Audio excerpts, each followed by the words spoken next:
Muy fácil, ¿no? Cuando tuvimos que elegir con quiénes habríamos hoy en un en un día tan complicado, de cabeza, menos mal que dijo que sí, Albo Dudevich, que es una persona que tanto bien le hizo a Francisco, que tanto bien le hizo en un momento tan oportuno, tenía que estar acá. Bienvenido a Radio Colonia, Aldo. Muchísimas gracias. Y la verdad que me emocionaste mucho con lo que acabas de decir, ¿no? Porque en un día que yo sé que para vos, digamos, es tan particular, porque toda la semana pasada me dijo tu productor, no habías hecho el programa y estás volviendo hoy, esta invitación y tus palabras del tanto bien a Francisco, la verdad que me emociona mucho. Te agradezco muchísimo. No, pero es que es verdad. Vos sabés que hoy me estaba acordando de vos, porque después de todo lo que investigaste, después de todo lo que hiciste, después de todo lo que demostraste, eh, no lo quiero nombrar porque es mufa, este hombre, es- sí, de cuyo nombre no quiero acordarme, que no sé cómo está vivo él y muerto Rodolfo Walsh, eh, yo te quiero, pero te lo digo en serio, te imaginas que yo no estoy para guardarme nada, y menos ahora, ¿no? Empieza de vuelta, joder. Y yo digo, pero ¿cómo puede ser esto? ¿Viste? Yo lo voy a No, decir, porque hay gente que no es muy valiente. Si yo me lo cruzo, que me lo voy a cruzar, lo voy a buscar para cruzármelo, le voy a dar una cachetada. Porque, viste, yo tengo la sí. cachetada prohibida porque juego al golf, pero una cachetada a este no le va a venir mal. Así me escucha, se asusta y se esconde, porque sabe que se la doy. ¿Viste? No, no, Pero la verdad que es le hiciste increíble. tanto bien. Vos sabés que yo leía este domingo y digo, no puede ser. Y mira, desde anoche que viste, estoy dando vuelta, digo, otra vez tengo que ponerme a escribir todo para contestarle a este tipo.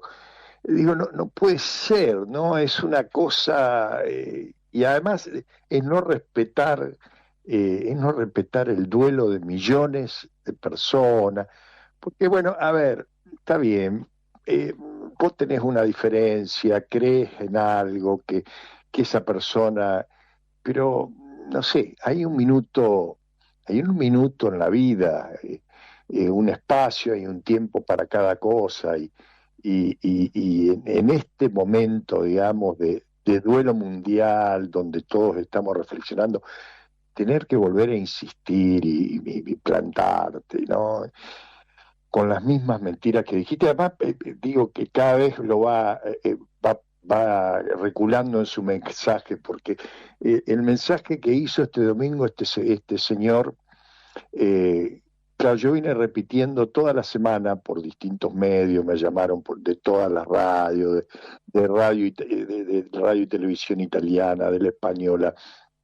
Bueno, y yo vengo repitiendo que la única fuente de esta mentira, de esta campaña de calumnia que se armó contra Bergoglio, es este periodista. Entonces ahora saca diciendo, dice, no soy yo, no fui yo el primero, este fue Emilio Miñón el que escribió una vez, y claro, Miñón está muerto, entonces anda a desmentirlo. Pero Eh, claro, es, pero claro, pero claro. Una eh, cosa, es, es, es una cosa de no terminar nunca, ¿no? Y yo te lo que digo que me pasa, agota. Mm, mira, te una escucho, te vez escucho. Jorge hablando me dijo una cosa, ¿no? Porque viste que yo salía con los tapones de punta a defenderlo, con altura, pero a defenderlo. Y me dice, qué oportuno qué oportuna que sos para responder, porque dice, tenés esa fuerza. Y de golpe me dice, y hay una cosa que está muy bien, escucha esto, porque yo no me daba cuenta que no hacía eso hasta que él me lo dijo.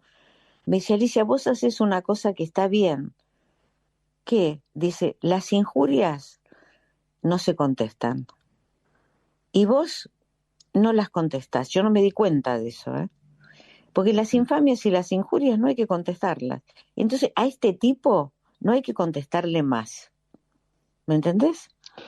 Porque es una Sí, persona que... a ver, yo te diría que comparto eso cuando las injurias son personales y me tocan a mí. Pero cuando tocan a alguien que no se puede defender, cuando tocan a un amigo, bueno, ya me rompe más, ¿viste? Y no me parece, y no me parece, porque uno lo deja ahí hablando, este, No, está y eso bien. sigue dando vuelta, sigue en el éter, digamos. Entonces, bueno, yo creo que, digo, yo en un momento de la vida que fue en el año 2017, por ahí, cuando un día se me ocurrió decir, no puede ser que este hombre esté diciendo todas estas cosas de Francisco mientras Francisco era nuestro papa, el hombre más grande de la historia argentina, y acá le seguían pegando y pegando y pegando. Bueno, y yo honestamente no era amigo de Bergoglio, no lo conocía, no, no tenía, digamos, muchas referencias de él hasta que fue papa, pero sentí esa necesidad de decir, esto es una injusticia muy grande, es decir, es la rebelión ante la injusticia, es decir, no se puede ser tan canalla de dañar e insistir en dañar a, a un santo, ¿no? Que algún Tal día cual, va a ser reconocido como lo que fue, ¿no? tal Este, cual. pero bueno, Mira, es sí, está bien lo que me dijiste y está bien lo que haces y lo que hay que hacer, pero acá hay una gran diferencia que vos sos un trabajador de la palabra, tenés ese don de Dios. Este cobra por lo que hace. Yo le sí, decía a mi marido, escúchame, ¿para qué quiere tanta guita? Y ahora, ¿viste? Porque evidentemente hay un lobby perverso detrás de él, que responde a lo que él tan cínicamente ataca, este, eh, y realmente es un cínico, porque por un lado, viste, muestra una ideología y por otro lado es un siervo de los Estados Unidos, ¿no? Entonces, yo exactamente. digo, ¿cómo puede ser? Porque, pero bueno, vos lo que hiciste, Aldo, y lo que haces en este tema está tan bien hecho, porque verdaderamente tan bien hecho. Nosotros el tema lo conocíamos bien y sufríamos mucho con mi marido cuando se decían todas esas cosas, hasta que apareció tu libro, eh, realmente. ¿Por qué? Porque nosotros mi marido es primo de un compañero de seminario de Jorge, del Papa, que Ajá. vivió toda esta etapa con él y sabe perfectamente lo que pasaba. Eh, ¿Viste? Entonces era como que cuando vos sacaste el libro fue como una especie de bálsamo emocional para todos los que lo amábamos y para él mismo también. Él estaba muy contento, pero muy contento. Realmente por eso quería hablar con vos hoy, porque, viste, una persona que lo hizo feliz, que le dio alegría, ¿no? Eh, Eso no tiene precio, Aldo. No, no. Eso Dios te lo va a reconocer toda la vida. Y él, que no te olvides que no se fue, porque este sentado en una nube no está, Aldo. Esto te lo puedo asegurar. Te lo digo con la misma fortaleza que siento para estar en el aire en este momento, que es una fuerza que no es mía, evidentemente, porque te imaginas que eh, mi estado emocional es entero, todo lo que vos quieras, pero es mucho lo que estoy viviendo. Y, y bueno, vos te lo mereces todo porque haberlo hecho feliz, ¿no? Eh, Haberle dado, haber, Aldo, haber podido, eh, haberle entregado en sus manos lo que era la justicia. Jorge era una persona que con la verdad era muy militante de la verdad, era un gran militante de la verdad. Entonces, realmente vos le diste la verdad de la infamia de la que lo acusaban, ¿no? Entonces, y trabajaste y te forzaste sin conocerlo, y realmente fue una batalla extraordinaria la que diste, a cambio de recibir la satisfacción de que estabas publicando la verdad, porque a partir de ese momento yo digo malas palabras, porque no son malas, las palabras no se pelean entre sí. Se metieron la lengua en el culo, Aldo.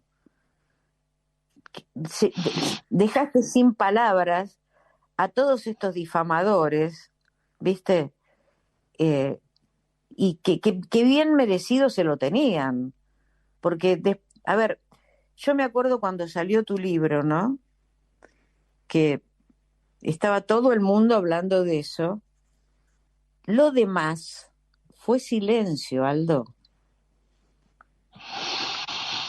Entonces, imagínate el bien, a mí me consta el bien que vos le hiciste, la alegría que tenía. Realmente me consta y lo pude disfrutar y pude disfrutarlo con él, ¿no? Eh, verlo contento, eh, verlo contento, porque yo creo que Salvados por Francisco, una parte de él también la salvaste, porque es muy feo. Mira, por una de las cosas que más sufrió él en la Argentina fue por todo lo que lo atacaban. Yo estaba en el cónclave cuando le preguntaban por esto, que todavía tu libro no estaba editado. Y enseguida llegó Pérez Esquivel. Pero te quiero decir, mirá hasta dónde, ¿no?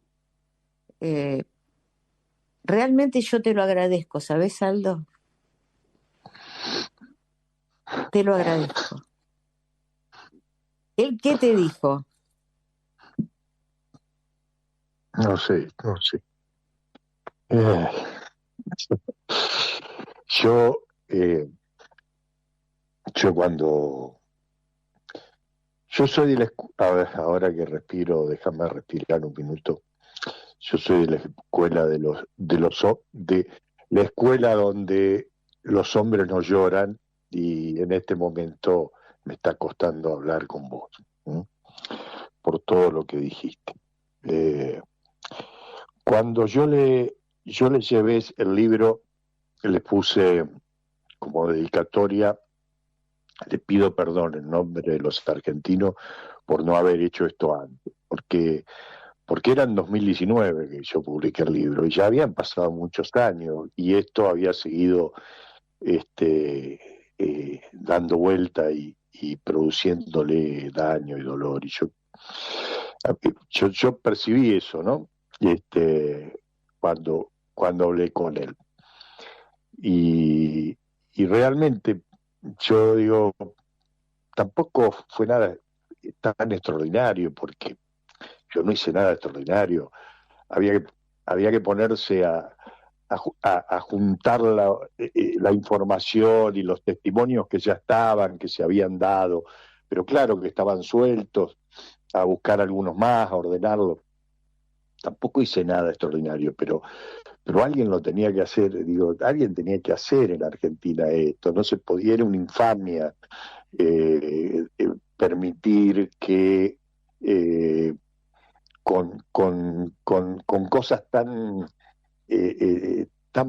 tan poco serias, tan elementales y tan subjetivas, estar dañando, digamos, a una persona.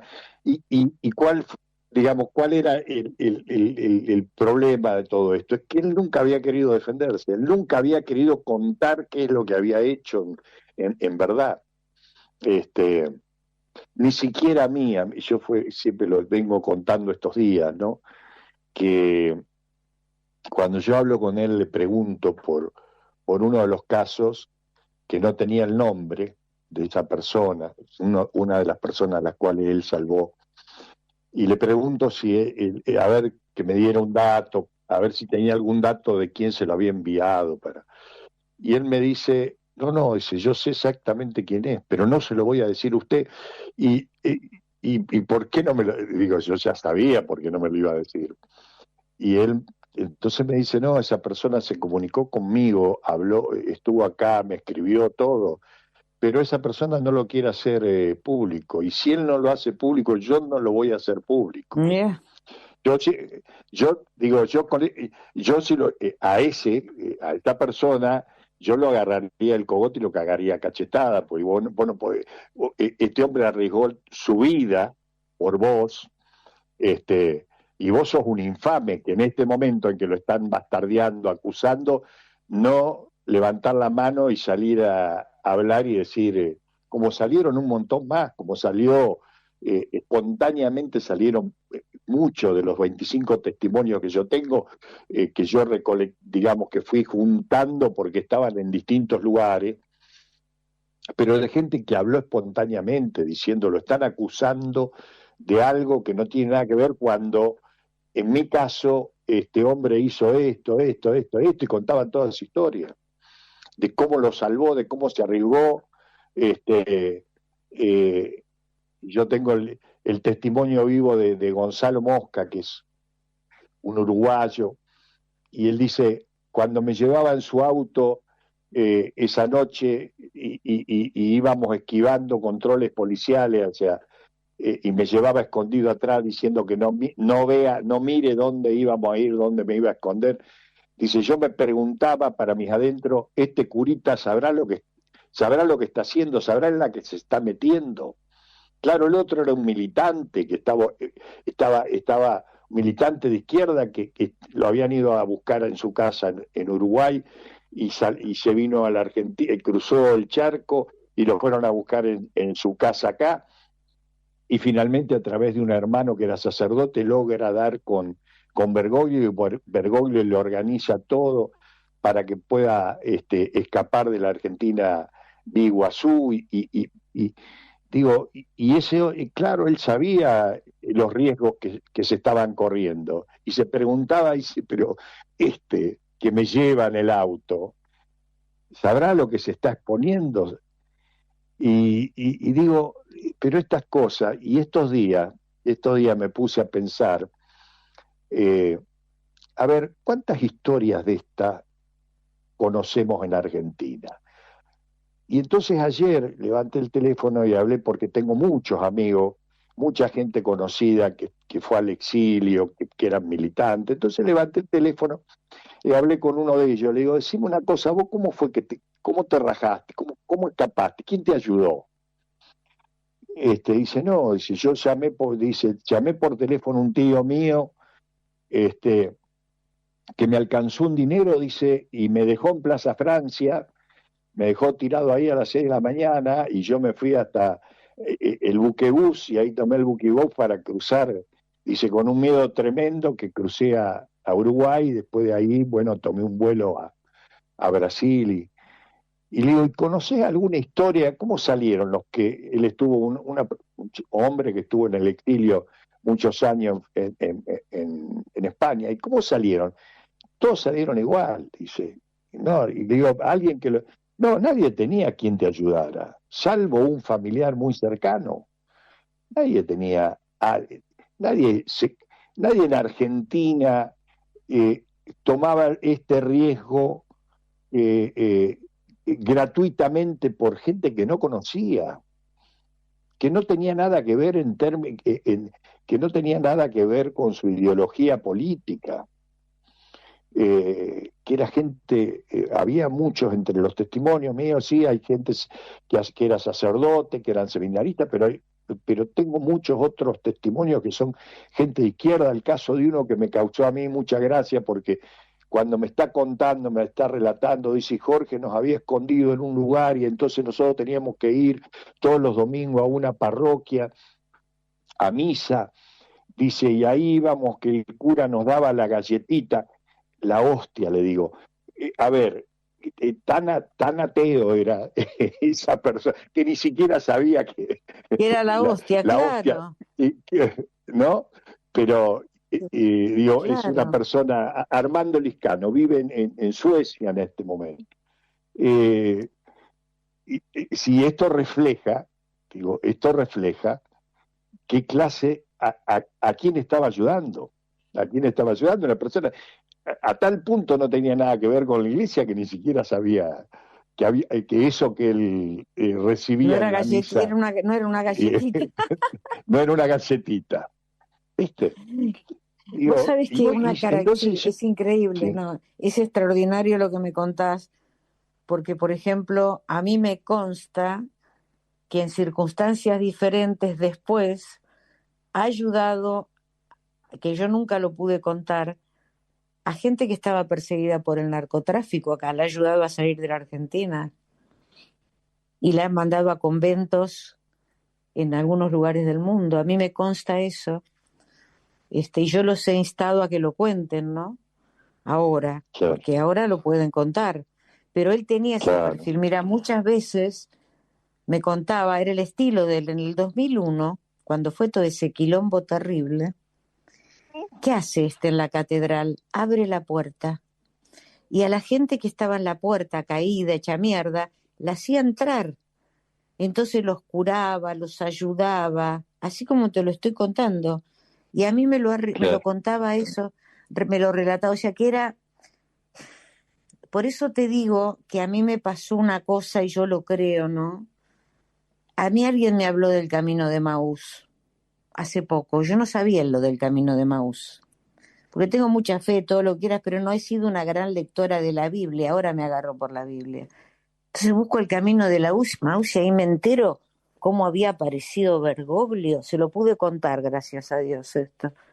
Cómo había aparecido Jesús entre la gente de Maús que estaban dudando de él y qué sé yo, y que no se habían dado cuenta que era Jesús, y cuando se ponen a comer y bendice, ahí se avivan, ¿viste? Y entonces yo digo, ay, Jesús seguro que está entre algunos de mis amigos y yo no me he dado cuenta, ¿viste? Y entonces empecé a buscar por todos, por todos, por todos, y se me aparece Bergoglio. Y la verdad, que la gente cree que ser ortodoxo es ser clericalista. Y ser ortodoxo es hacer lo mismo que hizo Jesús, que es lo que él hacía todo el tiempo. Es lo que hizo él cuando ayudaba a escapar a esa gente, cuando abría la puerta de la catedral, cuando ayudaba a escapar a los que perseguían el narcotráfico. Era esa misma persona. Entonces se lo conté poco antes de que de que se internara. Y me dijo, esto es una revelación, mira que lo tenés que escribir, porque no importaba de qué se tratara, él quería que yo escriba todo el tiempo, que escriba. No había una vez que no me preguntara, ¿escribiste? ¿Todavía no escribiste? No te dejé, todo el tiempo. Y entonces digo, pero lo que vos me contaste recién es un gesto de santidad muy grande, a lo que se arriesgó. Y aparte a lo que Claro. se arriesgó y no le pasó nada No le en pasó esa nada época. porque, bueno,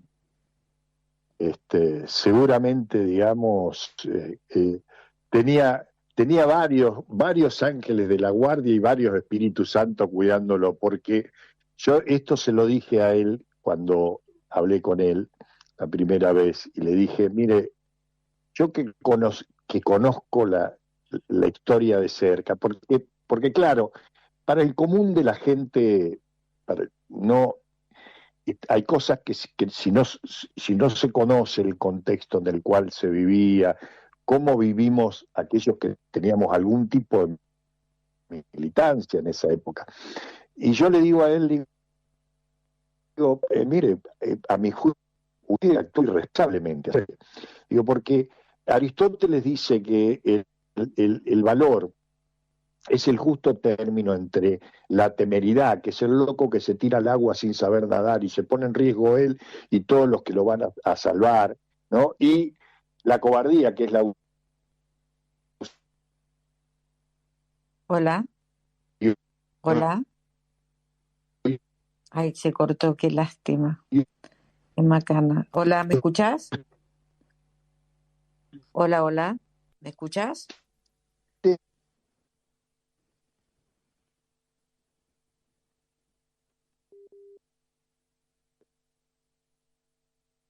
Estoy esperando que por favor otra vez lo... ¿Estás Aldo ahí? Ahí está, ahora sí, Sí, contame, ahora sí. contame, viste, se nos cae, se cae. Contame, querido, me estabas contando. No, no sé en qué punto se cayó. Yo estaba hablando del valor de Aristóteles. No sé Ahí se si cayó, justamente cuando me estabas claro, contando. claro. Yo decía que, digo, Aristóteles dice, no decía yo, Aristóteles dice que el valor es el justo término entre la temeridad, que es aquel que se tira al agua sin saber nadar y se pone en riesgo él y a los que los van a auxiliar, y la cobardía, que es la ausencia absoluta del valor. Y yo le dije a él, le digo, mire, a mi juicio, si yo lo tengo que juzgar a usted, tengo que hacerle un juicio al Bergoglio de 37, 38, 39 años que tenía en ese momento, usted estuvo más cerca de la temeridad que del valor real que dice Aristóteles. Usted fue un irresponsable al actuar de esa manera. ¿Sí? Y él, además, digo, lo acepté, era un poco atrevido lo mío, pero bueno, estábamos hablando en privado, y era lo que yo realmente pensaba, ¿no? Y entonces me dice, bueno, sí, tiene razón, dice, lo que pasa que tampoco sabíamos qué era, hasta dónde llegaba esto y qué es lo que uno estaba arriesgando en ese momento. Y eso también es cierto. Es decir, hoy todos hablamos del terrorismo de Estado, del secuestro, de cómo eran las desapariciones. Ahora, en ese momento ni siquiera los miembros de la guerrilla tenían claro qué es lo que estaban pasando en Argentina. Ni siquiera aquellos que estaban sufriendo, digamos, que eran los que estaban sufriendo todo el peso de la represión y la captura de sus compañeros, tenían claro qué era lo que pasaba. Entonces no es que todos sabíamos que estaba, no, era, y bueno, esta cosa de, por ejemplo, en esa historia de Gonzalo Mosca, que él lo acompaña hasta el aeropuerto y hasta ver que ese joven suba al avión para ir a Iguazú, y ahí le dice que no tiene que tomar los taxis porque están controlados por la policía, y ahí le dice que tome la última balsa porque es la de los contrabandistas, que es la que menos gente pasa, que le da toda una serie de instrucciones,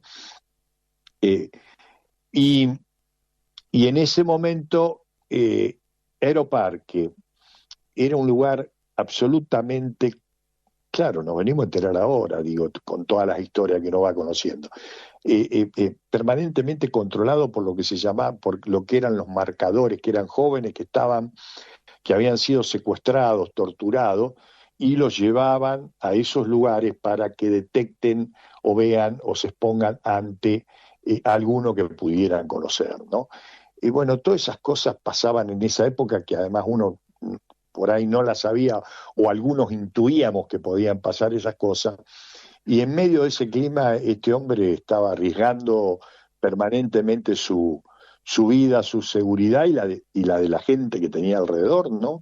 En función de proteger y de salvar vida. Y yo no conozco otras historias de algún argentino que haya hecho esto. ¿Mm? Sí, claro, podemos Así encontrar alguno que... con tanta gente Claro, salvando tanta gente, ¿no? no, fíjate que, digo, si ponerte a pensar en todo lo que se cuenta, ¿no? Todo lo que se ha hablado, se ha escrito, hay millones de páginas alrededor de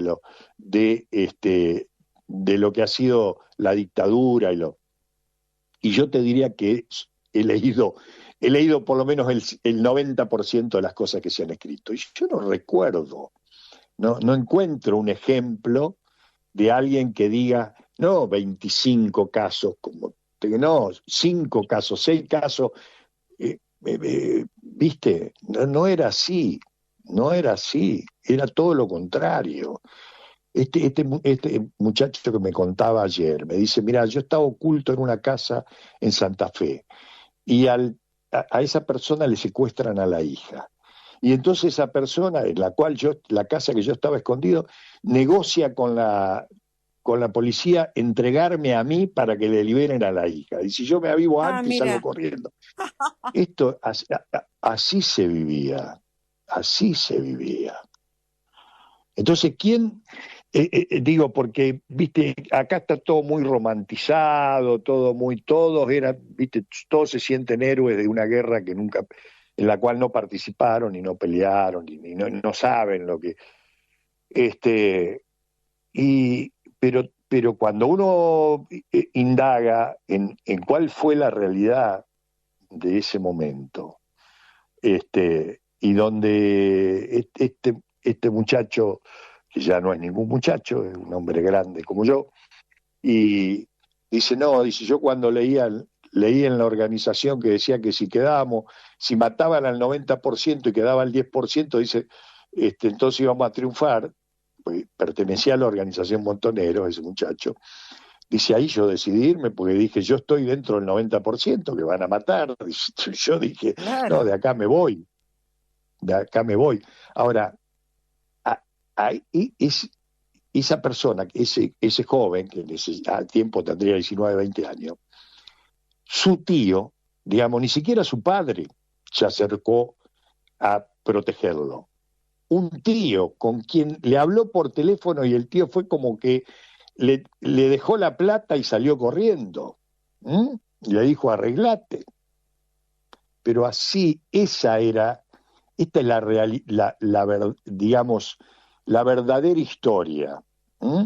O de padres, Claro. pero tengo el testigo, o de padres, como Augusto Conte MacDonald, una persona muy conocida, que era Sí. amigo, que era amigo de Suárez Mason. ¿Mm?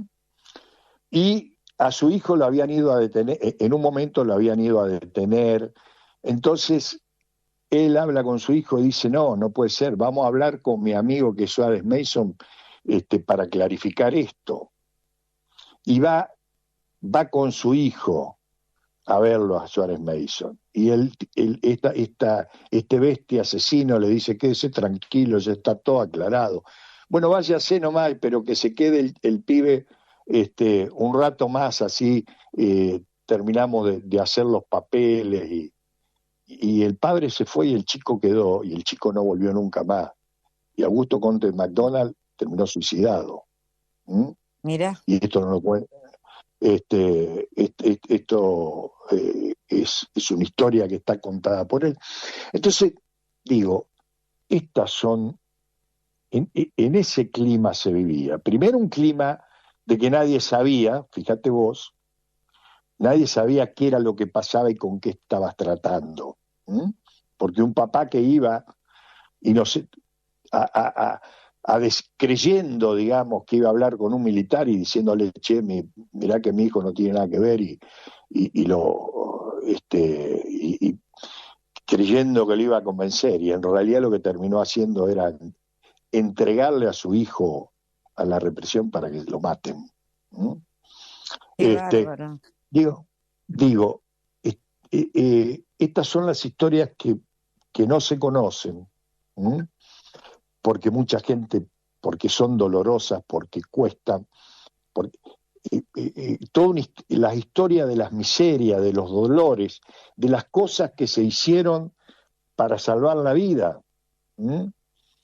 Y que no, Sí. claro, no, ahora se ven así a lo lejos. Un día, digo, una de las cosas, cuando yo estaba trabajando para este libro, mirá, y hablo con una mujer eh, que es sobreviviente de la ESMA, que fue, te digo, que fue la primera que me dijo, Aldo, vos estás equivocado, Bergoglio salvó mucha más gente que la que vos estás creyendo. Así, ¿no? Y yo, viste, qué sé yo, no sé, yo empezaba a investigar algo de esto, a tirar de una punta, y esa mujer me dijo eso. Y esa mujer, un día, que claro, eh, ha sido acusada de ser amante de alguno de los represores. ¿Mm? Y, y esa mujer un día se sentó delante mío y me dijo, Aldo, yo te voy a explicar, y yo dije, no, por favor, yo no puedo, vos no tenés nada que explicarme a mí, yo no puedo, no soy quien para que vos me des ninguna explicación de qué fue lo que hiciste para salvar tu vida, después que te torturaron, que te hicieron todas las cosas que sabíamos que le hacían a alguien que caía en un campo de concentración. Y que no, y que era llevar a una persona digamos, primero destruirlo como ser humano, convertirlo en una suerte de animalito, y quitarle la humanidad. Entonces, digamos, con qué autoridad uno se puede poner a decir, no, yo te juzgo a vos porque mirá, te fuiste a acostar con un represor para salvar tu vida? Por Dios. Bueno, todas estas cosas que no están muy dichas, que no están muy contadas, son las que sucedieron. Entonces, cuando no se conoce el contexto y se dice una pavada como que no, porque a mí me parece que resulta que como el curita no podía dar misa, entonces por eso fueron y lo secuestraron, porque nada, no, muchachos, ustedes no saben de qué están hablando, no saben cómo funcionaba la represión, no saben a quiénes estaban buscando, cómo era el procedimiento. Eh, bueno, digo, entonces prenden cualquier calumnia es buena, porque esto empezó cuando termina la dictadura y alguien dice, bueno, acá todos los muertos son los que no hablaron, y los sobrevivientes, y los que sobrevivieron son porque entregaron y resulta que es un juicio absolutamente irreal, mentiroso, porque la verdad es que todos, el 90% de los que cayeron, hablaron bajo la tortura porque no hay límite humano capaz de resistir el dolor, este, la, la, la, el procedimiento tan cruel, siniestro que esta gente utilizaba con aquellos a quienes secuestraba y tenía que... Entonces, digo, todas estas cosas se han vulgarizado, se han idealizado de una forma, romantizado. Entonces, de pronto, es muy fácil que uno aparezca con el dedito, como este señor, a quien no queremos nombrar, con su dedito acusador, diciendo porque fulano, este es cómplice, el otro es cómplice, el otro... Y entonces, ay, vos sos cómplice porque sí, mirá que un día alguien dijo... está el tema de los familiares, mirá, tenemos tiempo, no sé, me estoy yendo, pero digo, porque esto también es algo que juega mucho en la historia de Jorge Bergoglio, de lo que pasó con los curitas, que es el tema de los familiares. Ayer hablaba con un amigo mío de Pergamino, que en el grupo original nuestro de montoneros en Pergamino, tenemos 2 desaparecidos. Bueno, uno de esos muchachos, que luego, o sea, nosotros en febrero del 74 nos vamos a la organización y rompemos con la organización y con la lucha armada y todo, y eso hace que salvamos la vida. Ahora, este amigo siguió, este otro muchacho siguió dentro de Montonero, después se integró al ERP, qué sé yo. Bueno, finalmente lo secuestraron y lo desaparecieron. Ahora, la mamá y la familia viven a 3 cuadras de donde vive mi amigo, sigue viviendo en Pergamino, y él me contaba, su madre y su hermano siempre, hasta el día de hoy, 40, 50 años después, me siguen dando vuelta la cara en la calle, acusándome, digamos, con una suerte de acusación de que como yo fui el primero que lo invitó a una reunión en los 70, y que yo soy responsable de la muerte de su hijo y de su Fue hermano. terrible, ¿eh? Y esto, a ver, y yo entiendo, es comprensible, porque si a vos a mí me hubiera pasado que me secuestren y maten un hijo de esa manera, probablemente yo andaría, digamos, tengo otro caso en San Pedro también, el mismo caso, claro, la familia, viste, sobre todo en pueblos chicos donde la gente vive hace 100 años allí, son la misma familia y nos conocemos todos y qué sé yo. Estas historias sobreviven y sobrevive el dedo acusador diciendo vos sos el que metiste a mi hijo en la política, en la militancia y culpa tuya a mi hijo lo Sí, la asesinaron. mala compañía, Y ¿no? no ¿No te, te das cuenta? Sí, ¿viste? sí. Y no, entonces, a veces, una de las acusaciones que da vuelta dice, Bergoglio no los protegió. Ahora, ¿quién protegía? Entonces, eso se puede utilizar contra los padres también, porque ¿quién era Bergoglio? El gran el provincial de los jesuitas que podía proteger que cuando en la misma época, en Argentina, a un obispo como Monseñor Angelelli lo asesinaron en un accidente, haciendo aparecer como un accidente. Dos obispos, Angelelli y Ponce de León, que era mi obispo, de mi zona, ambos dos mueren en accidentes fraguados, asesinados por la dictadura. Entonces, si la iglesia no podía proteger ni a sus propios obispos, nadie estaba. Entonces, ¿cómo? No, no, pero mirá que Bergoglio no los protegió, pero ¿quién era Bergoglio ¿Quién no para? lo va a eh, proteger? eh, Claro. ¿Cuál era el poder? ¿Cuál era el poder enorme que tenía Bergoglio para protegerlo? Y muy por el contrario, hubo mucha gente a la cual sí, efectivamente, Bergoglio protegió, pero protegió en la clandestinidad, protegió escondiéndose y protegió,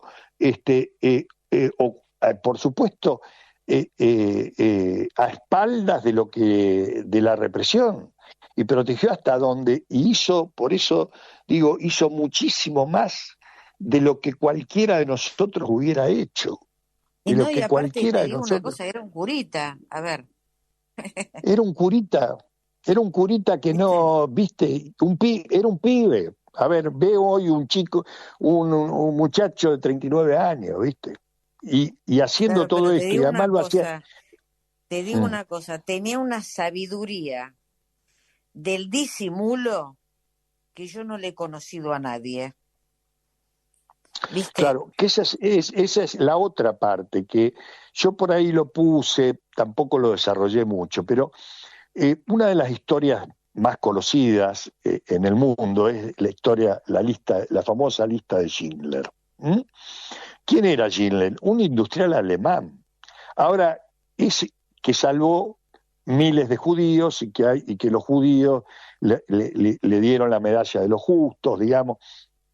Ahora, Schindler, para, el, para los alemanes y para su entorno, él era un buen alemán, digamos, un adicto al régimen, que trabajaba para el régimen.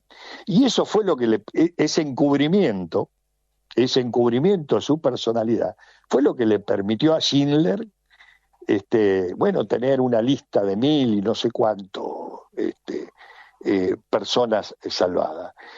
Y yo creo que Jorge algo de eso hacía, algo de eso hacía, o sea, se había puesto una máscara, se había puesto una máscara de este de no tener nada que ver con ninguna cosa que tenga que ver con la izquierda, con el peronismo, con ninguna cosa de esa, y que le permitía cierta tranquilidad, digamos, al moverse, que le permitía, digamos, por lo menos que no lo Escúchame, estén, te digo que una no lo, cosa, era una característica de él, claro, porque lo mismo hizo Porque yo te digo una cosa, Aldo, no se llega a papa repartiendo hostias, pero vos No, ni te podías claramente que no. soñar que él iba a llegar a ser papa, porque disimulaba, mira, conociéndolo mucho como lo conocía, estábamos en Roma en el cónclave, antes de que empezara,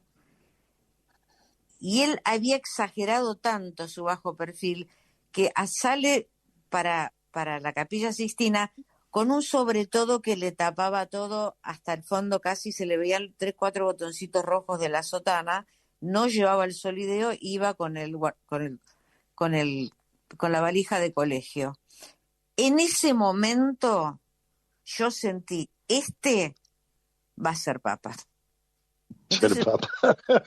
pero sí, yo estaba lo grito, Claro, padre Jorge, había 800 periodistas, pero claro, cuando yo gritaba padre Jorge me miraba, entonces y se reía, claro, me crucé por atrás, claro, atravesamos toda la plaza de San Pedro sin que nadie se diera cuenta y nadie se parara a verlo. O sea que él claro. estaba en su forma de ser, esa manera de disimular situaciones, ¿me Sí, sí, entendés? sí. Sí, sí, sí. No, Era algo, era parte de su personalidad, eh, era parte de él, ¿viste? Era parte de él. Lo que bueno, pasa es que, bueno, tampoco le iba a decir yo que me daba cuenta, porque obviamente claro, no lo hubiera hecho nunca, claro. pero te digo que era parte, esto que vos me contás, a mí me trae inmediatamente a la memoria la previa del papado, que era Claro. tan disimulado todo, ¿viste? Entonces me trae la previa. Sí, sí, Es sí, sí. así, era Yo su creo, yo, característica, yo no lo conocí, ¿viste? pero digo, intuyo por las cosas y digamos por lo que leo y por lo que veo y por lo que investigué, intuyo que era, digamos, era de hecho hay algunas anécdotas que algunos cuentan, ¿no? De que, por ejemplo, qué sé yo, lo va a ver un militar, un alto oficial va a verlo al colegio máximo y está hablando con él y después el asistente, yo creo que esto me lo cuenta Scanone, que es, se lo encuentra vomitando en el baño y dice, pero ¿y qué te pasa? Claro, no, no había soportado escucharlo, se había puesto ese disfraz de disimulo, de coraza, para escucharlo a Exactamente. ese militar, y después estaba vomitando en el baño por lo que le había afectado. Este, Era, entonces, era tal cual esa imagen que vos me estás contando, él hacía esas cosas, ¿me entendés?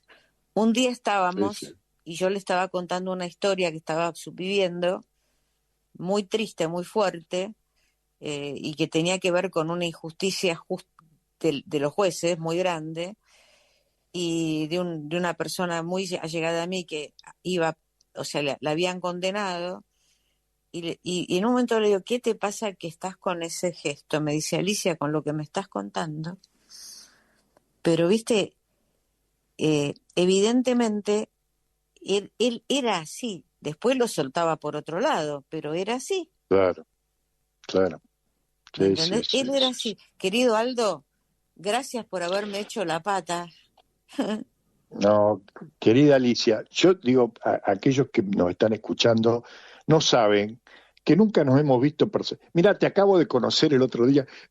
Mi mujer dice, ah, qué mona esa mujer, porque te vio en la tele. Te acabo Gracias, de conocer decime. la cara, te acabo de conocer la cara porque te vi en el programa que estuviste hace el domingo, creo, a la noche, El pero sábado. la gente no sabe, puede creer que nosotros estamos haciendo esto, que somos amigos de hace 200 años, que nos conocemos, que Claro. no, no, no, y la verdad pareciera, obviamente, porque estamos unidos por el amor a un mismo amigo, Sí. pero yo te quiero, realmente te doy gracias de corazón por este programa, por lo que vos has dicho, y para mí, yo no espero ningún pago, ninguna gratificación. Yo lo hice porque toda esta pelea la di y la seguiré dando hasta que me muera, porque estoy convencido de lo que hago y estoy convencido de que es una que defender al Papa Francisco es una causa justa y es una causa noble, y no espero ningún agradecimiento, pero lo de hoy ha sido para mí una caricia para la vida, y le voy a pedir a tu asistente que me mande esto, porque Claro. seguramente mis nietos, mis 5 nietos, les va a gustar dentro de unos años escucharte a vos las cosas que hoy dijiste. Te agradezco Son las muchísimo. justas. Te agradezco a vos y te mando un fuerte abrazo. Somos bergoglianos, nosotros somos una familia bergogliana. Gracias. Así es. Un abrazo. Gracias a vos. Chao, chao, chao.